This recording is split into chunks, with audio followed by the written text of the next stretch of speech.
Welcome back to our channel, Optimal Digital Delights.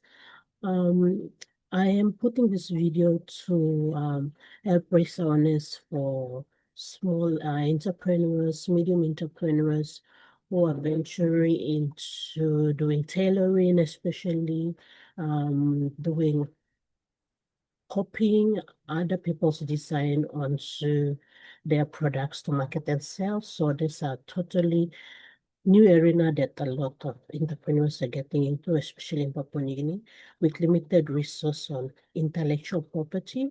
This can bring you to court, or in other words, it can also protect the um, holder, the copyright holder, um, for their own benefits, financial gain. But for small entrepreneurs who are starting out, please follow us through this video from the beginning so you would know where to seek information to protect yourself. You might spend resources on this resource, money, time on creating a product and marketing it anywhere on social media or on the street or even at the shops. And if you don't know the rules or the laws that govern what you do, you can be taken to court. So stick with us on this video. I will go through everything that needs IP, intellectual property or copyright, as well as patents. It's just a glimpse into what these uh, asset can provide for businesses as well as individuals. Now, if you want more information on this topic, you can comment on the link below.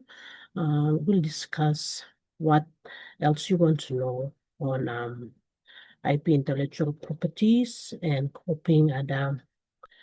um, copying others' work or original work, making it as your own, the consequences involved as well. So let's go into it. So during this Week Independence celebration, 50th anniversary, we have seen a lot of um, entrepreneurs, small business owners coming up with designs to market to sell their products. So this is a typical example we've been seeing.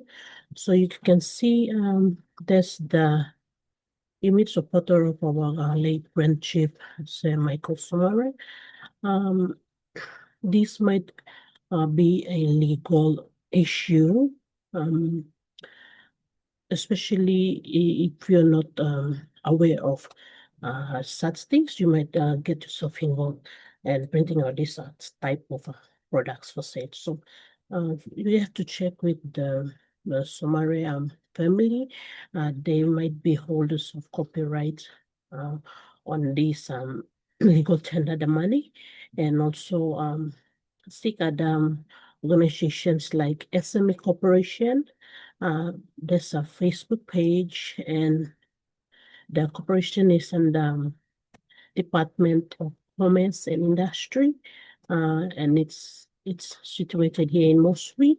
There's an act associated with SME Act 2014, as well as a policy and a plan involved with helping entrepreneurs to safeguard their work and also accelerate their business. So go over there, seek those people first before you can do massive printing of such products for your business. Okay.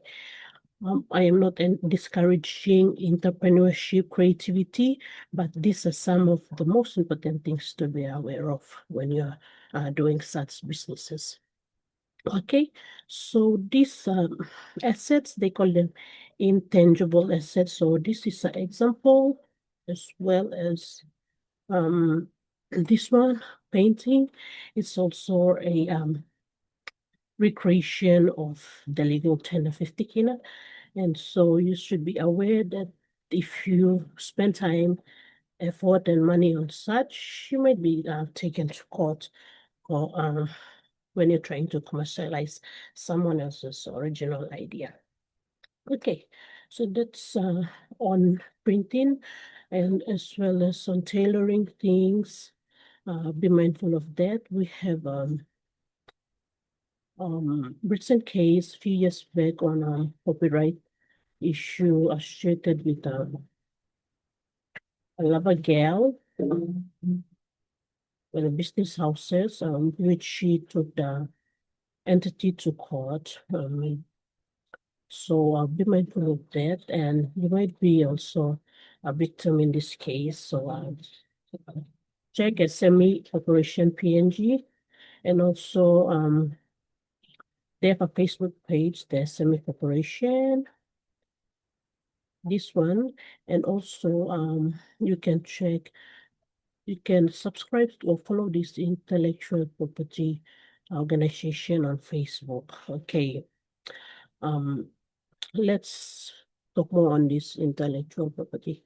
Okay, so most of what we do is there's in business there's tangible asset and there's intangible assets. So intangible assets are some things that are not physical, you cannot touch, but they are there in terms of documentation, stuff like that. So currently, intangible assets will include brands like Lavagen is a brand of its own already. Will include skills if you have specific skill or you're an expert in an area. Design, like what's on the 50 kina, 100 kina notes, that's design. Software, all our software that you see on Google Play Store, they are intangible assets now. They've been proprietary and they have copyright issues, copyright attached to them. So the owners, they're already property of someone else or property of a company, but you subscribe to use them on Google Play Store. So be mindful. All those software, including the current artificial intelligence software, we're using data as well, what you're supplying to Facebook.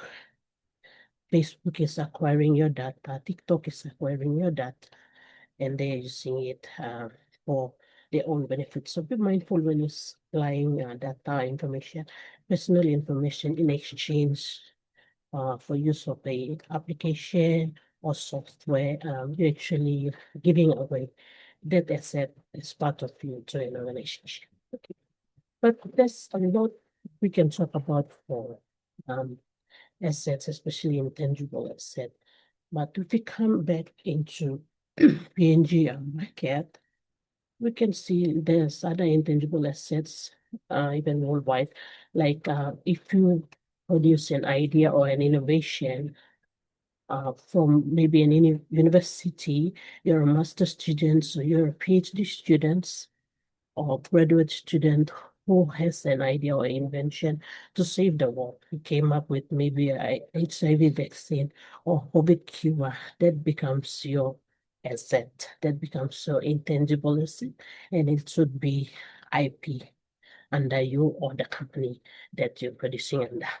So IP is a really big topic, but for us to understand, this is basically what I can put together for you. But like I said, if you need more information on IP, especially the intangible assets or any other thing on IP, comment on the link below and I can get something for you.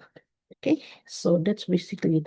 Now, SME Corporation at the moment, in PNG, it has a Facebook page and it's helping micro, small, and medium enterprises to look for market on the products in and around the world. So there's some things that are considered culturally as IP, but are not registered internationally on global space, like the website or the Google Play Store, for instance. That's why we cannot find a lot of market for our things that are traditionally created. For instance, like in PNG, baskets could be a a good product that requires IP. Okay, compare a basket to a rip curl product. So they have Nike product, for instance. So they have already trademarks on them that allow them to be sold worldwide. So we cannot access world market with things that are locally produced, like for instance, baskets belongs to a certain provincial or ethnic group. Belongs, for instance, belongs to a certain group in a certain province. Carvings, for instance, but we have very limited access to resource, and we cannot market these things to the whole market on Facebook, on Google Play Store, and have our own websites. This is something I think at the moment SME Corporation is looking into and is helping micro, small entrepreneurs with their creativity, with their products, as well as finding markets for them at the global stage. Okay, so if you're producing something unique, and if you have IP, you can always go and utilize Google Play Store and you market that app that you've been working for so many years, so many money you've spent on. So that's the beauty of having your product registered with IP. Okay, and this IP could be a valuable asset when you want to secure loan, when you want to go to finance companies to help you out. It's also a good asset for you to produce at this organization to seek funding. Okay. Going back to IP, if you look at this whole intellectual property organization, there's a lot of things.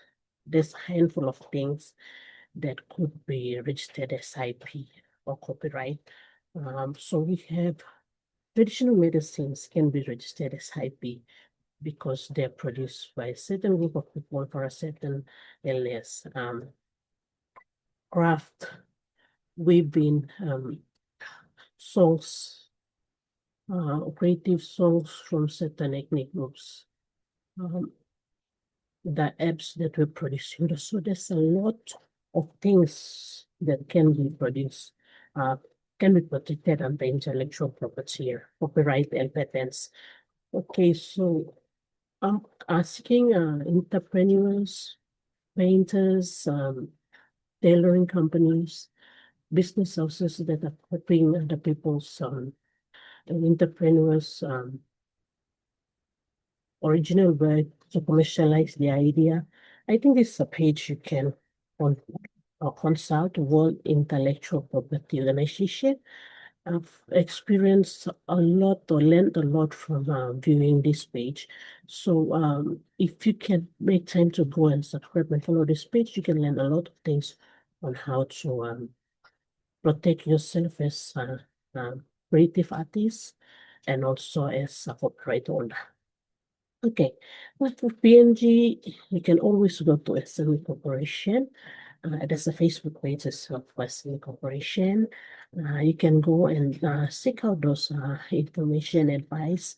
Take a look at the SME Act, the SME policy, and the plans that are associated with them, and you'll get needed advice before you could do mass production, or you can post anything on social media to avoid confusion or to avoid legal battle. Okay, so that's basically everything on intellectual property. Wish you a happy celebration, safe independence, Papua New Guinea, FB 50th anniversary, everyone.